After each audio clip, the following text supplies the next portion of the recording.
వ్యవసాయానికి ఉచిత విద్యుత్ కట్ చేయబోతా ఉన్నారు, అంటే తీసివేయబోతా ఉన్నారు అనే దాంట్లో వాస్తవం లేదు. రైతుకి ఇచ్చే విద్యుత్తు మహా అయితే 9 గంటలు, 7 గంటలు, 7 గంటలు, 6 గంటలు అలా మ్యాజిక్ చేస్తారు. కానీ ఉచిత విద్యుత్ పథకం రైతులకి, వ్యవసాయానికి ఎత్తివేసే సాహసం ఏ పార్టీ చేయదు.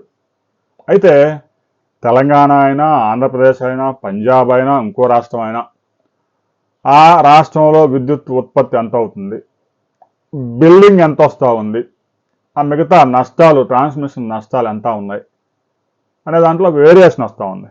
ఎందుకంటే రైతులు ఉపయోగించే వ్యవసాయ పంప్ సెట్లకు మీటర్లు లేవు. అందువల్ల ఆ నష్టాలన్నీ కూడా వ్యవసాయానికి విద్యుత్ సరఫరా చేశామని చెప్పేసి ఈ డిస్కమ్లు చెప్తా ఉన్నాయి. దీంతో తెలంగాణ ప్రభుత్వం రైతు డిస్కమ్ ఏర్పాటు చేశారు. వ్యవసాయానికి సప్లై చేసే ట్రాన్స్ఫార్మర్ల దగ్గర స్మార్ట్ మీటర్లు ఏర్పాటు చేస్తారు. దాదాపు 1300 కోట్ల రూపాయలు దీనికి ఖర్చు అవుద్ది. అదాని కంపెనీ ఆల్రెడీ ఉంది.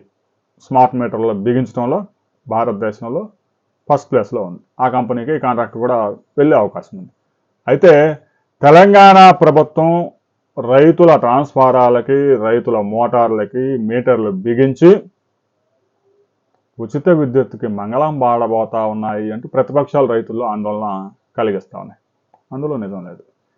ఎవడైనా ప్రస్తుతం ఉన్న పరిస్థితుల్లో ఉచిత విద్యుత్తుని, రైతులకు ఇస్తున్న ఉచిత విద్యుత్తు 6 గంటలు, 7 గంటలు, అది కూడా వేసవకాలంలో అయితే 4 గంటలే, ఆ విద్యుత్తుని కట్ చేసే, తీసివేసే సాహసం చేస్తారా అంటే చేయరు. ఎందుకంటే రాజకీయ సమాధి అయిపోతారు.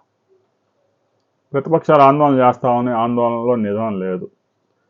ఉచిత విద్యుత్ అనేది ఇక 2 తెలుగు రాష్ట్రాల్లో రైతులకి ఫిక్స్. దాన్ని తీసివేయడానికి ఇంకా లేదు. ఎలాగైతే రేషన్ బియ్యం ఎన్టీ రామారావు మొదలుపెట్టిన దగ్గర నుంచి ఇప్పటి వరకు ఎలాగో కొనసాగుతుందో ఉచిత విద్యుత్ కూడా అంతే. రైతులు ఆందోళన చెందాల్సిన అవసరం లేదు. ఉచిత విద్యుత్ ఎక్కడికి పోదు.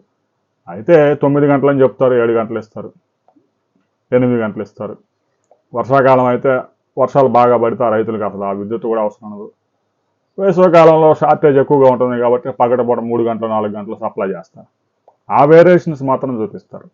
అంతేగాని ఉచిత విద్యుత్ ఎత్తేసి రైతుల దగ్గర నుంచి బిల్లులు వసూలు చేసే కార్యక్రమం మాత్రం ఉండదు.